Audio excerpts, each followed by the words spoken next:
Welcome to plastic engineering.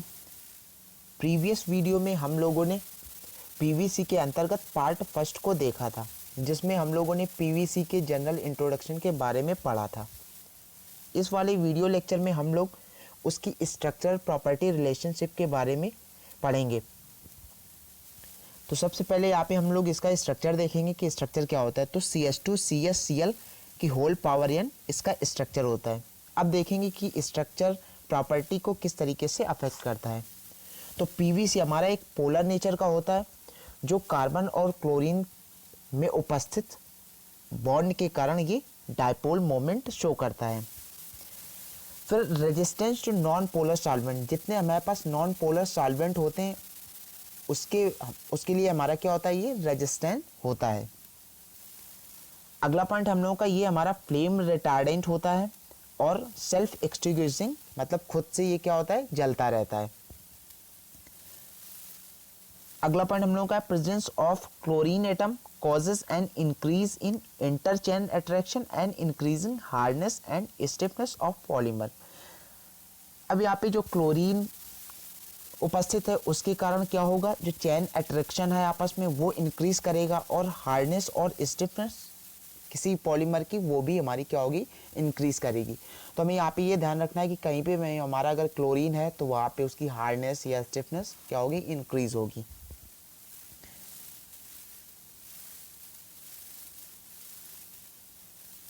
अब यहाँ पे एक टेबल के माध्यम से दिखाया गया है कि इनकी वैल्यू किस रेशियो तक वेरी करती है और इसकी यूनिट कौन कौन सी होती हैं। तो पहला पॉइंट है स्पेसिफिक ग्रेविटी। तो पॉलीविनाइल क्लोराइड की स्पेसिफिक ग्रेविटी 1.18 से 1.70 तक वेरी करती है।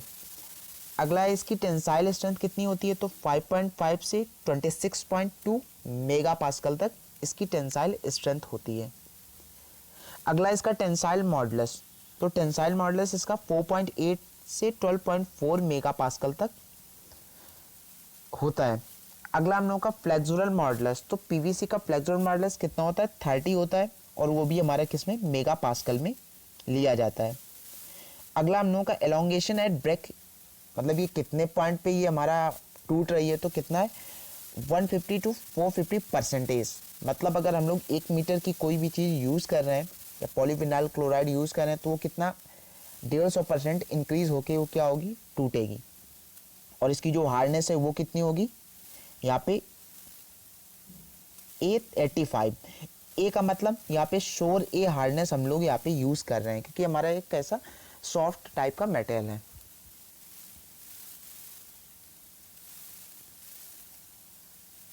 फिर अगला पॉइंट हम लोग का है ग्लास ट्रांजिशन टेम्परेचर। इसका ग्लास ट्रांजिशन टेम्परेचर कितना होता है, तो 80 to 85 degree Celsius glass transition temperature होता है। अब यहाँ पे एक चीज़ देखेंगे कि ग्लास ट्रांजिशन टेम्परेचर होता क्या है।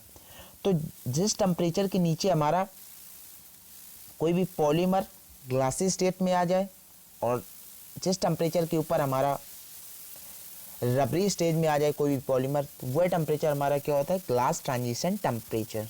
Below glassy and above rubbery, that temperature called the glass transition temperature. अगला हम लोगों का डाइलेक्ट्रिक स्ट्रेंथ। डाइलेक्ट्रिक स्ट्रेंथ हम लोगों की कितनी होती है पीवीसी की, तो 9.9 से 15.8 किलो वोल्ट पर mm।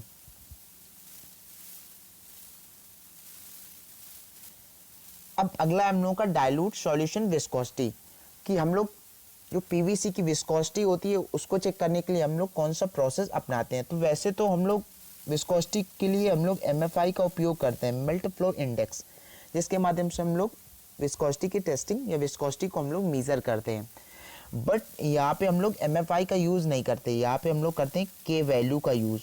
तो के वैल्यू का यूज़ केवल और केवल हम लोग पीवीसी में करते हैं क्योंकि ये एक हमारा क्या है, हीट सेंसिबल मटेरियल है, इस वजह से हम लोग इसका प्रयोग करते हैं। तो आइए हम लोग एक एक पॉइंट करके यहाँ पे देखेंगे। PVC is heat sensitive material and therefore instead of melt flow index and K value is calculated। वही जो मैंने अभी कहा कि यहाँ पे MFI कैलकुलेट नहीं करते, हीट सेंसिबल होने के कारण केवल और केवल K वैल्यू कैलकुलेट करते हैं। अब K वैल्यू हम लोग की PVC की कितनी होती है, तो 55 टू 60 वेरी करती रहती है। ये डिपेंड करती है कि हम कौन सी प्रोसेसिंग कर रहे हैं, कंप्रेशन मोल्डिंग अपना रहे हैं या इंजेक्शन मोल्डिंग अपना रहे हैं या कोई हम लोग और चीज़ अपना रहे हैं। ठीक है, तो अब हम लोगों का के वैल्यू जितनी ज़्यादा अधिक होगी उतनी ही जो मैकेनिकल और इलेक्ट्रिकल प्रॉपर्टी होंगी वो उतनी ही ज़्यादा इंक्रीज करेंगी, और जो ओवरऑल कॉस्ट होगी प्रोसेसिबिलिटी की वो हमारी क्या होगी, डिक्रीज करेगी। तो higher K value lead to better mechanical and electrical property of the moulded material at the cost of decreasing प्रोसेसिबिलिटी।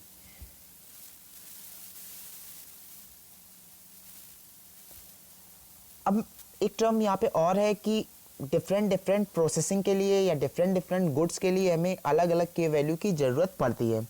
Optimum result can be achieve in each type of processing using product of suitable के value.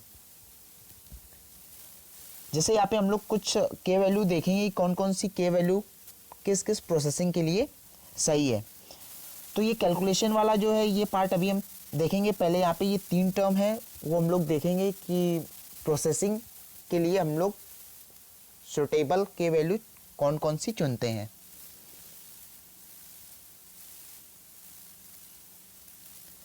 तो के value यहाँ पे injection moulding के लिए हम लोग 60 to 65 रखते हैं, और एक्सट्रूजन प्रोसेस के लिए हम लोग 65 to 67 रखते हैं, और कैलेंडरिंग प्रोसेस के लिए 67 से 70 रखते हैं। मतलब ओवरऑल है वो हमारी 60 से 70 तक वेरी करती रहती है। अब यहाँ पे हम लोग के वैल्यू का कैलकुलेशन करेंगे, वो किस तरीके से करेंगे। यहाँ पे के वैल्यू के कैलकुलेशन के लिए हमें कुछ टर्म चाहिए, जैसे हमारे पास रिलेटिव विस्कोसिटी हमें होनी चाहिए और कंसंट्रेशन हमें गिवन होना चाहिए। ये सारी चीज़ें हमें पता होनी चाहिए पहले से। तो यहाँ से एक फॉर्मूले की सहायता से log 10 and relative viscosity equal to 75 के square multiply 10⁻⁻6 divided by 1 + 155 kc multiply 10⁻⁻3, और ऊपर हम लोग लिखेंगे प्लस ब्रैकेट के अंदर k मल्टीप्लाई 10⁻⁻3 और यहाँ पे c। जो ईटा रिलेटिव होगा वो यहाँ पे क्या होगा, रिलेटिव विस्कोसिटी, उसको हम लोग eta relative equal to eta upon eta naught के माध्यम से कैलकुलेट कर लेंगे। और यहाँ पे जो ये के लिखा है ये क्या है, यहाँ पे के वैल्यू है, और जो यहाँ पे सी लिखा है वो क्या है, कंसंट्रेशन है, ये हमारा ग्राम पर मिलीलीटर में होगा।